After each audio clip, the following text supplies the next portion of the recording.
Haribhoomi TV के news bulletin में आपका स्वागत है और आइए अब नजर डालते हैं आज की प्रमुख खबरों पर। सबसे पहले बात करते हैं तमिलनाडु की। हाल ही में चर्चा में आई आईपीएस आरवी रम्या भारती कौन है और उनका अब तक का करियर कैसा रहा है, आइए जानते हैं। रम्या भारती तमिलनाडु कैडर की 2008 बैच के एक सीनियर और तेज तर्रार आईपीएस अधिकारी हैं, जिन्होंने सिविल सेवा परीक्षा पास कर 1 सितंबर 2008 को पुलिस सेवा ज्वाइन की थी।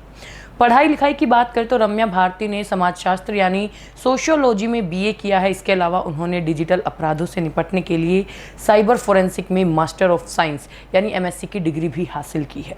अपनी करीब 18 साल के लंबे पुलिस करियर में वो कई बेहद महत्वपूर्ण पदों पर तैनात रह चुकी हैं।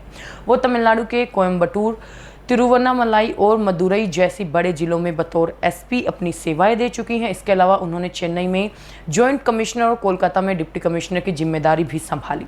राज्य ही नहीं बल्कि केंद्र सरकार में भी उनकी मजबूत पकड़ रही और वो नागरिक उड्डयन मंत्रालय के तहत bureau of civil aviation security में डिप्टी डायरेक्टर जनरल रह चुकी हैं, जहां उन्होंने देश के एयरपोर्ट्स की सुरक्षा और इंटरनेशनल एविएशन सिक्योरिटी स्टैंडर्ड्स की निगरानी की। अब रुख करते हैं कर्नाटक का। मुख्यमंत्री सिद्धारमैया ने अपने पद से इस्तीफा दे दिया है।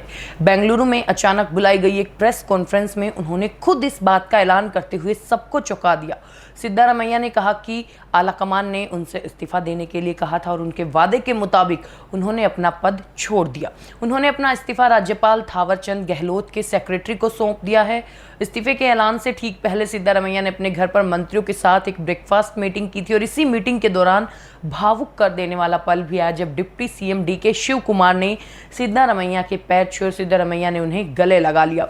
अब सबसे बड़ा सवाल कि कर्नाटक का अगला मुख्यमंत्री कौन होगा। तो आपको बता दें कि कैबिनेट मंत्री एच.के. पाटिल ने साफ कर दिया है कि मीटिंग में डीके शिव कुमार के नाम पर मोहर लग चुकी है और वही कर्नाटक के अगले मुख्यमंत्री होंगे। अब बात करते हैं खेल जगत की। आईपीएल के मंच पर एक 14-15 साल के लड़के ने वो गदर मचाया है कि दुनिया के बड़े बड़े दिग्गज बल्लेबाज उसके आजू बाजू भी नजर नहीं आ रहे। जी हां, हम बात कर रहे हैं राजस्थान रॉयल्स के युवा सनसनी वैभव सूर्यवंशी की, जिन्होंने इस सीजन में छक्कों का ऐसा तूफान लाया कि इतिहास ही बदल गया। सनराइजर्स हैदराबाद के खिलाफ खेले गए मुकाबले में वैभव ने एक बार फिर धमाकेदार पारी खेली। हालांकि वो सिर्फ 3 रन से अपना शतक चूक गए और 97 रन पर आउट हुए, लेकिन आउट होने से पहले उन्होंने यूनिवर्स बॉस क्रिस गेल का एक बेहद ही ऐतिहासिक रिकॉर्ड ध्वस्त कर दिया। वैभव सूर्यवंशी ने इस साल आईपीएल के महज 15 मैचों में ही रिकॉर्ड तोड़ 65 छक्के जड़ दिए और सबसे मजेदार बात यह है कि वैभव की टीम राजस्थान रॉयल्स अब आईपीएल के क्वालिफायर 2 में पहुंच चुकी है। इस समय बेहद दुखद खबर मिली है कि मशहूर शायर डॉक्टर बशीर बद्र साहब ने 91 वर्ष की उम्र में इस दुनिया को अलविदा कह दिया। दुख उजाले अपनी यादों के हमारे साथ रहने दो, ना जाने किस गली में जिंदगी की शाम हो जाए। अपनी इसी खूबसूरत पंक्तियों से दुनिया को अपनी शायरी का दीवाना बना देते थे बद्र साहब। उर्दू गज़ल को भारी भरकम शब्दों के दायरे से बाहर निकालकर आम आदमी की जुबान बनाने वाले बशीर बद्र साहब पिछले लंबे समय से उम्र संबंधी बीमारियों से जूझ रहे थे। साहित्य की दुनिया में उनके इसी बेमिसाल योगदान के लिए भारत सरकार ने उन्हें पद्मश्री से भी नवाजा था और आज भले ही बशीर बद्र साहब जिस्मानी तौर पर हमारे बीच नहीं हैं, लेकिन दुश्मनी जमकर करो, लेकिन ये गुंजाइश रहे जब कभी हम दोस्त हो जाए तो शर्मिंदा ना हो। जैसे उनके लिखे सैकड़ों कालजयी शेर हमेशा प्रेमियों और अदब के चाहने वालों के दिलों में जिंदा रहेंगे। शायरी के इस देदीप्यमान सितारे को हमारी ओर से भावभीनी श्रद्धांजलि। अब चलते हैं अपराध क्षेत्र की ओर, जहां गुजरात के सूरत शहर से इंसानियत को शर्मसार कर देने वाला एक बेहद खौफनाक मामला सामने आया है, जहां उधना क्षेत्र के भीमनगर गरनाला से एक अज्ञात व्यक्ति ने महज 6 से 7 दिन के नवजात बच्चे को जली हुई हालत में फेंक दिया। सुबह जब स्थानीय लोगों ने नवजात को शव देखा तो तुरंत पुलिस को सूचना दी। प्राथमिक मेडिकल जांच में जो बात सामने आई वो बेहद चौंकाने वाली है।